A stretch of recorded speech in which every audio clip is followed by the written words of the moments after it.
subscribe now and press the bell icon. Never miss an update. Hello friend, मैं आपका स्वागत करता हूं मेरा यूट्यूब चैनल केडी क्रिएशन पर। फ्रेंड, आज की वीडियो में हम बात करेंगे ऐसा एक टॉपिक के ऊपर जो कि हमें पूरे विश्व में शांति बजाय रखने में मदद करता है, वो है डिसआर्मामेंट। फ्रेंड, डिसआर्मामेंट का मतलब है reduction, elimination and control of armament. तो यहाँ पर साफ साफ बताया गया है कि पूरे विश्व भर में जितने भी देश होते हैं उन देशों के भीतर समझौता होता है वेपन्स को लेकर कि वो कम से कम उस वेपन का इस्तेमाल करें ताकि विश्व में शांति बना रहे। फ्रेंड, डिसआर्मामेंट जिसको हिंदी में हम निरस्त्रीकरण बोलते हैं, जो कि changing dimension of security in contemporary world का एक मुख्यतः टॉपिक है, बट ट्रेडिशनल सिक्योरिटी कंसर्न का एक मुख्यतः टॉपिक है, जिसका मेन उद्देश्य ये है कि पूरे विश्व में स्थिरता बनाए रहे।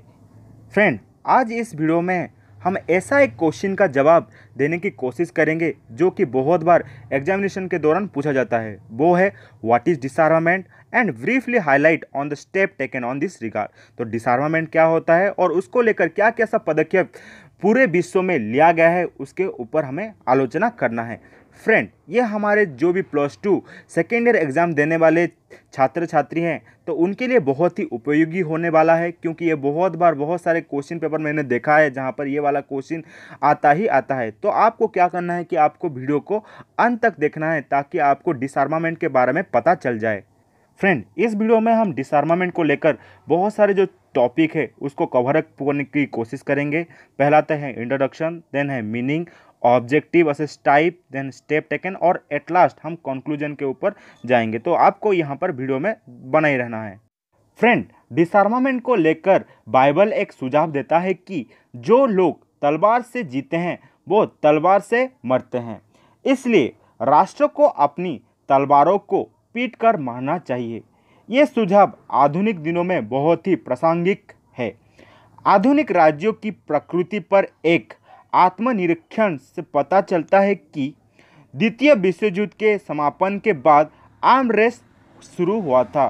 कोल्ड वॉर, दो पावर ब्लॉक्स का निर्माण और राष्ट्र राज्य द्वारा झूठी विविधता दिखाने की इच्छा से ऊपर उन्हें आयुध की दौड़ में कूदने के लिए मजबूर किया गया।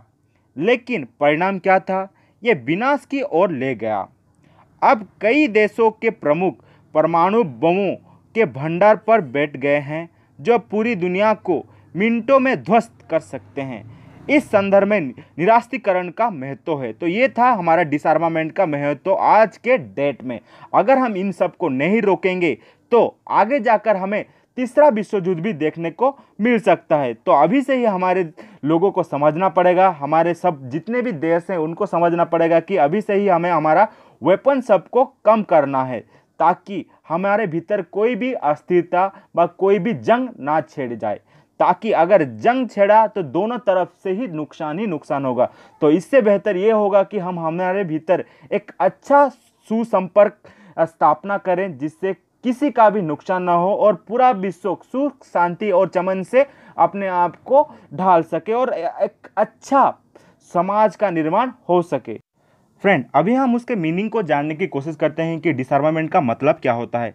निरस्त्रीकरण शब्द काफ़ी समावेशी है। निरस्त्रीकरण मतलब डिसआर्मामेंट, जिसका तात्पर्य सभी सैन्यों, शस्त्रागारों और प्रतिष्ठानों पर प्रतिबंध लगाने से है, जो युद्ध के मानवीकरण की गहनता में विशेष रूप से हथियारों पर प्रतिबंध लगाता है। सेनाओं की कटौती, निरस्त्रीकरण यदि उनके अवमूल्यन को संबोधित शब्द हथियार नियंत्रण से उपयोगी रूप से अलग नहीं किया जा सकता है। निरपेक्ष अर्थ में निरस्त्रीकरण हथियार और सभी शस्त्रों बलों के परित्याग के वैश्विक विनाश के लिए कहता है। मॉर्गेंतु कहते हैं, निरस्त्रीकरण से तात्पर्य शस्त्रों की कमी को दूर करने या समाप्त करने से है, जिसमें सैन्य नियंत्रण का एक उपाय बनाने के उद्देश्य से शस्त्र नियंत्रण को नियंत्रित करने की परिकल्पना की गई है। फ्रेंड, हमें डिसआर्मामेंट के मीनिंग से एक चीज़ साफ साफ पता चल जा रहा है कि डिसआर्मामेंट का मूल लक्ष्य ये है कि दुनिया भर से कैसे जो भी वेपन्स का कारोबारी हो रहा है वेपन्स को लेकर जो भी बढ़ोतरी हमें देखने को मिल रहा है उसको कैसे घटाया जाए, ताकि एक दूसरे के साथ हम एक अच्छा ताल्लुकात बनाए रखें। तो जनरली इसका मुख्यतः ये कारण है कि पूरी दुनिया में एक होड़ मच चुकी है कि कौन कितना ज़्यादा शक्तिशाली है। वो शक्तिशाली को जाहिर करने के लिए आज पूरा देश अपने सैन्य बल को इकट्ठा करने में लगा हुआ है, जहां पर वो हथियार का कारोबार को ज़्यादा फोकस कर रहे हैं, ज़्यादा गुरुत्व दे रहे हैं, जिसके कारण क्या हो रहा है, दुनिया भर में खाली हमें वेपन ही वेपन नजर आ रहा है। तो हम भविष्य को और नहीं सोच रहे हैं कि भविष्य में जाकर हमारा दुनिया का क्या होगा, हम क्या परिणाम भोगने वाले हैं। तो पहले तो फ्रेंड हम वर्ल्ड वॉर 2 में ये सब चीज़ देख चुके हैं, मगर उससे भी हमने कुछ नहीं सीखा है, जिसके कारण आज तक भी हमारे दुनिया भर में ये लोग वेपन्स के कारोबारी को और ज़्यादा बढ़ावा दे रहे हैं। तो डिसआर्मामेंट का मूल लक्ष्य ये है कि कैसे ये वेपन के जो भी डेवलपमेंट को कैसे रोक सके, कैसे उसको रिड्यूस कर सकते और कैसे हमारे दुनिया से उसको पूरा ख़त्म कर सके, जिससे क्या होगा कि हमारा देश पूरा एक सुख चमन और शांति से रह पाएगा। अभी हम फ्रेंड बात करेंगे बहुत सारे डेफिनेशन जो कि बहुत सारे स्कॉलर के द्वारा दिया गया था। जनरली हम यहाँ पर 3 स्कॉलर के डेफिनेशन को जानेंगे। पहला जो कि थे मॉर्गेंथु ने बोला है कि डिसआर्मामेंट इज द रिडक्शन और एलिमिनेशन ऑफ सर्टन और all armament for the purpose of ending the armament race. तो पूरे विश्व भर में अगर हमें आर्म रेस को खत्म करना है तो डिसआर्मामेंट एक वेपन की तरह काम करेगा कि जो कि पूरे विश्व में आर्म रेस को रिड्यूस और एलिमिनेट कर वैसे और एक डेफिनेशन दिए हैं बीबी डाइक ने, जिन्होंने बोला है कि एनी रेगुलेशन और limitation having to do with armed power is treated as a measure of disarmament. Then सचिल चियर्चर ने दिया है कि disarmament means reducing or eliminating the material and human instrumentalities for the exercise of physical violence। तो ये था 2-3 scholar का डेफिनेशन जो कि आपको मदद कर सकता है अपने एग्जामिनेशन पेपर के स्टार्टिंग पेज को लिखने में। अभी हम फ्रेंड बात करेंगे ऑब्जेक्टिव ऑफ डिसआर्मामेंट के बारे में। उसका पहला ऑब्जेक्टिव ये है कि disarmament can serve international political objective and strengthen democracy and economy as well. तो जनरली ये हमारे पॉलिटिकल ऑब्जेक्टिव को फुलफिल करने में हमारा मदद कर सकता है, देन हमारे डेमोक्रेसी को मजबूती से बनाए रखने के लिए मदद कर सकता है, और साथ ही साथ हमारे इकोनॉमी को स्टेबल बनाने में ये मदद कर सकता है। अगर कोई भी देश का पैसा कम से कम पैसा हथियार खरीदने में इस्तेमाल होगा तो वो विभिन्न और कोई भी सेक्टर जो कि जरूरी सेक्टर में उसको इस्तेमाल कर सकते, जैसे कि एजुकेशन हेल्थ सेक्टर में इस्तेमाल करके हम लोगों का भलाई भी कर सकते हैं।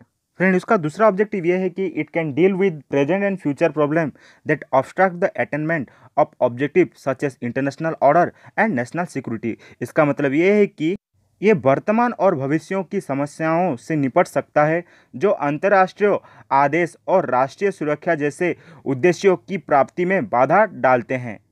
उसका तीसरा ऑब्जेक्टिव ये है कि arms control measures can be more constructive, creating and exploiting opportunities. इसका मतलब ये है कि शस्त्र नियंत्रण के उपाय अधिक रचनात्मक, निर्माण और अवसरों का शोषण करने वाले हो सकते हैं। उसका 4th नंबर ऑब्जेक्टिव ये है कि एनकरेजिंग फर्दर एग्रीमेंट। इसका मतलब ये है कि ये आगे के समझौतों को प्रोत्साहित करना। उसका 5th नंबर ऑब्जेक्टिव ये है कि most general national objective welfare, justice, national liberty, equality can be served indirectly bye arm control measure. इसका मतलब ये है कि अधिकांश सामान्य राष्ट्रीय उद्देश्य, कल्याण, न्याय, राष्ट्रीय स्वतंत्रता, समानता की हथियारों के नियंत्रण के उपाय द्वारा परोक्ष रूप से परोसा जा सकता है। उसका 6th नंबर ऑब्जेक्टिव ये है कि peace is the general goal, example reduction the task of war. इसका मतलब ये है कि शांति सामान्य लक्ष्य है, जिसका मतलब है युद्ध का कार्य। उसका लास्ट ऑब्जेक्टिव ये है कि there may be objective of improving the nations international position et cetera. उसको अगर हम हिंदी में अनुवाद करें तो उसका मतलब ये होता है कि राष्ट्र की अंतर्राष्ट्रीय स्थिति आदि में सुधार लाने का उद्देश्य हो सकता है। फ्रेंड जनरली यहाँ पर हम बात करेंगे टाइप्स ऑफ डिसआर्मामेंट के बारे में। तो डिसआर्मामेंट बहुत से प्रकार के होते हैं, जैसे कि voluntary, compulsory, quantitative, qualitative, local, general, comprehensive और टोटल, फॉर्मल, इनफॉर्मल और सेल्फ इम्पोज। ये तो भिन्न प्रकार के डिसआर्मामेंट है जो कि हम अभी उसके ऊपर भी चर्चा करने वाले हैं। Then there is need and reason for disarmament. तो यहाँ पर सब कारण दर्शाए गए कि क्यों उसको हमारे अभी प्रेजेंट कॉन्टेक्स्ट में उसको बहुत ही जरूरी है। The various reason of disarmament are to avoid war, to reduce the destructiveness of war, survival of allies, Frankenstein syndrome, moral resource, economic reason, political reason, psychological reason, to win a public opinion etcetera. Friend पुनर्बार हमें उसे हिंदी में समझने की कोशिश करते हैं कि ये टाइप्स ऑफ डिसआर्मामेंट में हमें क्या क्या सब चीज़ पढ़ने वाले हैं। है कि निरस्त्रीकरण विभिन्न प्रकार के हो सकते हैं। वो स्वैच्छिक और अनिवार्य हैं, मात्रात्मक और गुणात्मक, स्थानीय और सामान्य, व्यापक या कुल, औपचारिक व अनौपचारिक और स्वयं लगाया गया आदि। निरस्त्रीकरण व डिसआर्मामेंट की आवश्यकता और कारण है। निरस्त्रीकरण के विभिन्न मौसम युद्ध से बचने के लिए, युद्ध की विनाशकारिता को कम करने के लिए, अभिजात वर्ग का अस्तित्व, फर्कनिश सिंड्रोम, नैतिक समाधान, आर्थिक कारण, राजनीतिक कारण, मनोवैज्ञानिक कारण, जनता की राय जीतने के लिए आदि। फ्रेंड, अभी हम ऐसा कुछ सवाल को हल करने की कोशिश करेंगे जो कि बहुत बार हमें एग्जामिनेशन के दौरान पूछा जाता है। जो कि पहला क्वेश्चन है, what is arm race? Arms race is armament. Powerful state are involve in this race for national interest.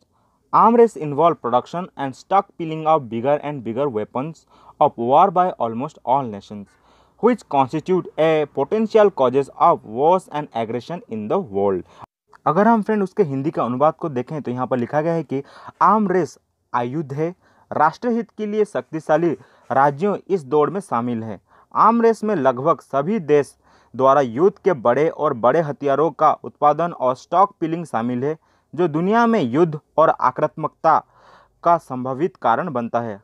Friend, arm race से क्या होता है कि पूरे विश्व भर के जितने भी सारे देश होते हैं वो इस प्रतियोगिता में लग जाते हैं कि कौन कितना हथियार इकट्ठा कर पाता है, जिसके रेस में हर कोई देश अपने देश को सबसे ऊपर रखने की कोशिश करता है ताकि उसके पास जितने सारे एडवांस हथियार हों वो उतना शक्तिशाली पूरे विश्व में कहलाए। जिसके कारण ये आर्म रेस और बढ़ता गया और लोगों ने हथियारों का कारोबार को और ज़्यादा गुरुत्व दे दिया, जिसके कारण आज के डेट में ये आर्म रेस बहुत ही बड़ा मुद्दा बन चुका है। फ्रेंड, अभी और एक क्वेश्चन लेते हैं जो कि है व्हाट इज डिसआर्मामेंट। तो डिसआर्मामेंट और arm control stand for elimination, reduction and control of armament. In contemporary time production of arms and weapon has increase rapidly which need to be check through disarmament. उसका अगर हिंदी अनुवाद देखें तो यहाँ पर लिखा गया है कि निरस्त्रीकरण या शस्त्र नियंत्रण सशस्त्रीकरण को समाप्त करने, घटाने और नियंत्रण के लिए खड़ा है। समकालीन समय में हथियारों और हथियारों का उत्पादन तेजी से बढ़ा है, जिन्हें निरस्त्रीकरण के माध्यम से जांचना आवश्यक है। तो जनरल डिसआर्मामेंट का मेन उद्देश्य यह है कि जैसे कि हमने देखा था कि पूरे विश्व में आर्म रेस को लेकर एक प्रतिद्वंदिता छेड़ा गया था कि किसके पास कितना वेपन होगा, उस वेपन को रिड्यूस करने के लिए ये डिसआर्मामेंट कॉन्सेप्ट लाया गया है कि ताकि डिसआर्मामेंट का मेन मोटो है कि पूरे विश्व में से जितने भी सारे वेपन हो उसको रिड्यूस और एलिमिनेट करना व कंट्रोल करना, जिससे क्या होगा कि पूरे विश्व में शांति बना रहेगा। फ्रेंड, और एक क्वेश्चन है, define disarmament. Disarmament is the opposite of armament. According to Morgenthau, disarmament is the reduction और एलिमिनेशन ऑफ सर्टन और all armament for the purpose of ending the armament race. उसके हिंदी अनुवाद में ये लिखा गया है कि निरस्त्रीकरण व डिसआर्मामेंट आयुध के विपरीत है। मॉर्गेथू के अनुसार आयुध दौड़ का समाप्त करने के उद्देश्य से निरस्त्रीकरण कुछ या सभी आयुध की कमी या अवमूलन है। तो जनरली जो मॉर्गेथू ने दिया था कॉन्सेप्ट, तो उनका मुताबिक डिसआर्मामेंट क्या करेगा कि विश्व भर में जितना भी आर्मामेंट है उसको रिड्यूस करेगा और विश्व भर में एक शांति बजाय रखने में एक अस्त्र की तरह काम करेगा। अगर हम डिसआर्मामेंट के टाइप के ऊपर जाएं तो उसका पहला डिसआर्मामेंट है जनरल डिसआर्मामेंट। उसको पहले समझने की कोशिश करते हैं। तो यहाँ पर इंग्लिश में लिखा गया है कि the concept of डिसआर्मामेंट has developed several dimension and interpretation.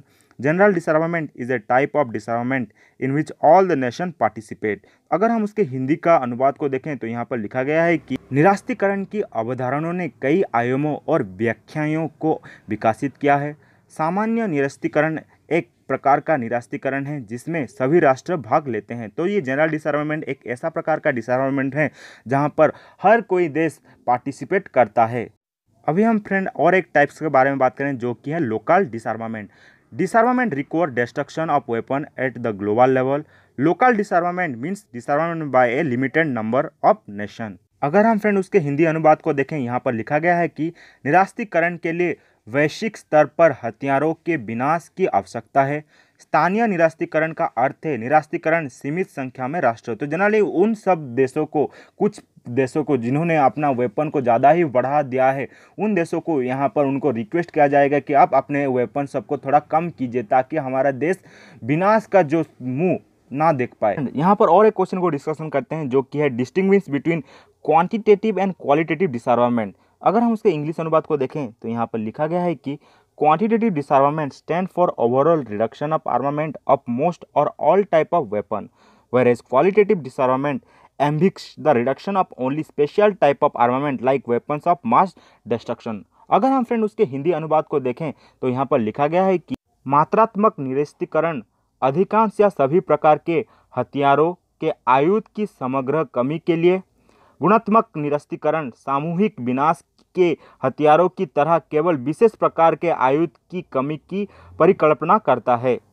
Friend, उनके जो डिफरेंसेस है हमें ये पता चलता है कि क्वांटिटेटिव जो कि ओवरऑल हर टाइप के वेपन के रिडक्शन के साथ है, जो कि चाहता है कि पूरे विश्व में जितने भी सारे वेपन है व हथियारों हैं उनमें थोड़ा कमी आए ताकि हमारा देश अच्छे से शांति से रह पाए। और दूसरी तरफ यहाँ पर क्वालिटेटिव डिसआर्मामेंट में हमें ये पता चलता है कि ये स्पेशल वेपन के ऊपर ज़्यादा गुरुत्व देता है, जैसे कि पूरे विश्व में न्यूक्लियर बम हो या हाइड्रोजन बम हो और अन्य कोई भी जो भी मिसाइल हो, उन सब मिसाइल के डेवलपमेंट को लेकर ये रोक टोक करता है कि उनको कमी किया जाए, उनका कमी हो ताकि हमारे देश शांति से रह पाए।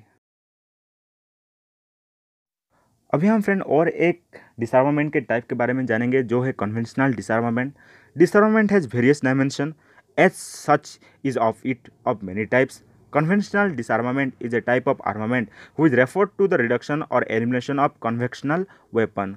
अगर हम फ्रेंड उसके हिंदी अनुवाद को देखें, यहाँ पर लिखा गया है कि निरस्त्रीकरण के विभिन्न आयाम हैं, जैसे कि ये कई प्रकार का है। परंपरागत निरस्त्रीकरण व कन्वेंशनल डिसआर्मामेंट एक प्रकार का आयुध है जो परंपरागत हथियारों की कमी या अवमूल्यन को संदर्भित करता है। फ्रेंड, अभी बात करेंगे और एक टाइप ऑफ डिसआर्मामेंट जो कि है nuclear disarmament. There are many type of disarmament. Nuclear disarmament is one of them. According to it there should be liquidation of nuclear weapon. अगर फ्रेंड हम उसके हिंदी अनुवाद को देखें, यहाँ पर लिखा गया है कि निरस्त्रीकरण के कई प्रकार हैं। परमाणु निरस्त्रीकरण उनमें से एक है। इसके अनुसार परमाणु हथियारों का परिसमापन होना चाहिए। तो जनरली ये न्यूक्लियर डिसआर्मामेंट जो कि आज के डेट में जितने भी सारे देश न्यूक्लियर वेपन का दबदबा दिखाते हैं उन देशों के लिए ये बनाया गया है, जहां पर उन सब देशों को ये ताकीद किया जाता है कि आप अपने वेपन को थोड़ा रिड्यूस करें। जितने भी सारे न्यूक्लियर वेपन आप बना रहे हैं उसके जो बनावट में आपको थोड़ा रिड्यूस करना है ताकि हमें विश्व में युद्ध नहीं चाहिए। न्यूक्लियर वेपन ऐसा एक वेपन है जो कि पूरे विश्व को ध्वंस करने का क्षमता रखता है, इसलिए ये न्यूक्लियर डिसआर्मामेंट एग्रीमेंट बहुत ही जरूरी है। पूरे देश को इसको मानना चाहिए और अपना जो वेपन का बनावटी का रेट थोड़ा कमाना है ताकि पूरे देश को थोड़ा शांति रहे। अभी हम फ्रेंड और एक क्वेश्चन लेते हैं जो कि है what do you mean by comprehensive and general disarmament. Among various type of disarmament comprehensive and general disarmament is one. It means the destruction और reduction of armament of all type by all nation. अगर हम friend उसके हिंदी अनुवाद को देखें तो यहाँ पर लिखा गया है कि निरस्त्रीकरण के विभिन्न प्रकारों में व्यापक और सामान्य निरस्त्रीकरण एक है। इसका अर्थ है सभी राष्ट्रों द्वारा सभी प्रकार के हथियारों का विनाश या कमी। तो जनरली अगर हम बात को समझें तो यहाँ पर ये दोनों को चाहते हैं कि पूरे विश्व में जितने भी सारे वेपन है वो छोटे से छोटा हथियार से लेकर बड़े से बड़े हथियार तक उन सब में गिरावट आना चाहिए व रिड्यूस होना चाहिए ताकि हमारे पूरे विश्व में एक शांति कायम रहे। हमें वॉर नहीं चाहिए, हमें शांति चाहिए, जो कि ये अपने एग्रीमेंट व आर्मामेंट के थ्रू हमें बताना चाहते हैं कि पूरे विश्व में से जितने भी सारे वेपन हैं उनमें कमी आना चाहिए। साथ ही साथ जितने भी सारे व्यवसाय हो रहा है ये वेपन्स को लेकर उसको भी थोड़ा कम करना चाहिए ताकि पूरा विश्व शांति से रह पाए। अभी हम देखेंगे क्या क्या सब स्टेप डिसआर्मामेंट को लेकर लिया गया है। History of disarmament date back to 1139 but in recent time it war in the 19th century when in the Hague Conference of 1899 first attempt was made to control arms and weapons. In course of time many multilateral, bilateral agreement and even unilateral reduction have been made. A table is prepared on the step taken on this respect. अगर हम friend उसके हिंदी अनुवाद को देखें तो यहाँ पर लिखा गया है कि निरस्त्रीकरण का इतिहास 1139 से पहले का है, लेकिन हाल के दिनों में 19वीं शताब्दी में ये युद्ध हुआ था जब 1899 के हैग सम्मेलन में हथियारों और हथियारों के नियंत्रित करने का पहला प्रयास किया गया था। समय के दौरान कई बहुपक्षीय, द्विपक्षीय समझौता और यहाँ तक कि एक तरफा कटौती भी की गई है। इस संबंध में उठाए गए कदमों पर एक तालिका तैयार की गई है। तो जनरली हम देखें तो बीते दिनों में बहुत सारे एग्रीमेंट साइन किया गया है बहुत सारे देशों के भीतर, जिससे क्या होगा कि हम पूरे विश्व के भीतर एक संतुलन बनाए रखने की कोशिश कर रहे हैं कि कोई भी देश अपना वेपन बेवजह यूज नहीं करेगा, किसी के खिलाफ ऐसे अचानक से इस्तेमाल नहीं करेगा। ये सब के ऊपर रोक टोक लगाया गया है, जहां पर वो बहुत सारे एग्रीमेंट में एक दूसरे के साथ वो समझौता किए हैं। उस एग्रीमेंट के बारे में अभी हम फ्रेंड बात भी करेंगे कि कौन से एग्रीमेंट में क्या क्या सब डिस्कशन हुआ था। अभी हम बात करेंगे friend different types of agreement और उनको कब साइन किया गया था उसके बारे में। पहला है हॉटलाइन एग्रीमेंट जो कि 26/1963 में साइन किया गया था। वैसे ही और एक एग्रीमेंट है इम्प्रूव हॉटलाइन एग्रीमेंट जो कि 39/1971 में साइन किया गया था। वैसे ही और एक एग्रीमेंट है न्यूक्लियर एक्सीडेंट एग्रीमेंट जो कि 39/1971 में साइन किया गया था। देन एबीएम ट्रीट जो कि 26/5/1972 में साइन किया गया था। और वैसा ही एक ट्रीटी है इंटीरियम agreement on offensive strategic arm जो कि 26/5/1972 को साइन किया गया था। वैसे ही फ्रेंड और एक एग्रीमेंट है standing consultative commission for salt जो कि 21/12/1972 को साइन किया गया था। वैसे ही और एक है basic principle of negotiation on the further limitation of strategic offensive arm जो कि 21/4/1973 को साइन किया गया था। देन और एक है threshold test band treaty with protocol जो कि 3/7/1974 में साइन किया गया था। देन और एक है protocol to the ABM treaty जो कि 3/7/1974 को साइन किया गया था। Friend treaty on limitation of underground explosion for peaceful purpose जो कि 28/5/1976 को साइन किया गया था। Treaty on limitation of strategic offensive arm जो कि 18/6/1979 को किया गया था। देन आईएनएफ ट्रीटी जो कि 8/12/1987 में को किया गया था। Then treaty on the reduction of conventional arm in Europe व स्टार्ट जो कि 31/7/1991 को किया गया था। Then Bush Yeltsin agreement on arm reduction जो कि 17/6/1992 को किया गया था। ये था कुछ गिने चुने एग्रीमेंट जो कि पूरे विश्व में बहुत सारे जगह पर ये एग्रीमेंट साइन किया गया था। अभी हम फ्रेंड बात करेंगे डिसआर्मामेंट एग्रीमेंट ऑन न्यूक्लियर वेपन के बारे में। अगर हम बात करें न्यूक्लियर वेपन को जो कि समझौता को लेकर कहाँ पर कौन कौन सा ट्रीटी हुआ है उसके बारे में। पहला है अंटार्कटिक ट्रीटी जो कि 1959 में हुआ था। Then outer space treaty 1967, nuclear free zone treaty 1967, then non proliferation treaty NPT जो कि 1968, then sea bed treaty 1971, limited test band treaty जो कि 1963, then threshold test band treaty 1974, ABM treaty SALT 1 1972, SALT 1979 and START 1991 जो कि nuclear weapon के reduction को लेकर ये ट्रीटी सब साइन हुआ था पूरे विश्व भर में। अभी हम फ्रेंड बात करेंगे difference between disarmament and arm control. Disarmament refer to the reduction of war material and personnels in accordance with the international agreement, whereas arm control refer to all international agreement and measure for regulating the use of arm which may be permitted. Then दूसरा difference है disarmament seeks to liquidate और destroy the existing weapon, whereas arm control refers to an agreed and desired regulation of future production by use of armament। Then उसका final जो भी differences है वो है disarmament means a system for destruction, limitation, reduction और abolition of arm force including their arms, equipment, bases and budget. On the other hand arms control refers to the multilateral cooperative approach to armament policy. It stands for an armament policy which provides for reduction or limitation of all or some kind of weapon and forces. It's aimed at improving national security by adjustment of armament capabilities. अभी हम friend बात करते हैं conclusion के बारे में। In this way, a number of steps have been taken for disarmament. In spite of this, maintenance of international peace has been disordered. In the meantime, 7 countries have accumulated nuclear bombs.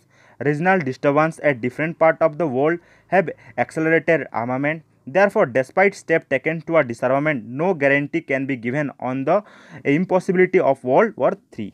इस तरह निरस्त्रीकरण के लिए कई कदम उठाए गए हैं। इसके बावजूद अंतर्राष्ट्रीय शांति का रखरखाव अव्यवस्थित रहा है। इस दौरान 7 देशों ने परमाणु बम जमा किए हैं। तो यहाँ पर बोला गया कि 7 देशों के पास परमाणु बम है अभी, जो कि न्यूक्लियर वेपन स्टेट हैं। दुनिया के विभिन्न हिस्सों में क्षेत्रीय गड़बड़ी ने हथियारों की गति दे दी है। तो जनरल क्षेत्रीय मीन्स जो कि हमारा लैंड डिस्प्यूट जो कि 2 देश के भीतर हमेशा ही चलता रहता है, जैसे कि इंडिया पाकिस्तान हो कि और भी बहुत सारे देश जिनके भीतर जो कि बाउंड्री डिस्प्यूट को लेकर इशू है। तो उस इशू को देखते हुए उनको नज़र देखते हुए उनके भीतर वॉर होने का भी पॉसिबिलिटी ज़्यादा है, जिसके कारण उन्होंने हथियार के प्रोडक्शन को ज़्यादा वृद्धि दे दिया है, जिसके कारण पूरे विश्व भर में ये आर्म रेस एक गतिविधि ले रहा है, जिसके चलते हुए वॉर होने का पॉसिबिलिटी बहुत ज़्यादा ही है। और साथ ही साथ यहाँ पर बोला गया है कि अगर हमने कुछ भी कदम नहीं उठाया तो हमें तीसरा भी विश्व युद्ध देखने को मिल सकता है बोलकर यहाँ पर हमें चेतावनी भी दिया गया है। तो हमें कंक्लूजन समझ आना चाहिए कि पूरे विश्व में हमें जो भी आम है उसको कंट्रोल करना है। अगर हम आम को कंट्रोल नहीं करेंगे तो आगे जाकर हमें ही पछताना पड़ेगा।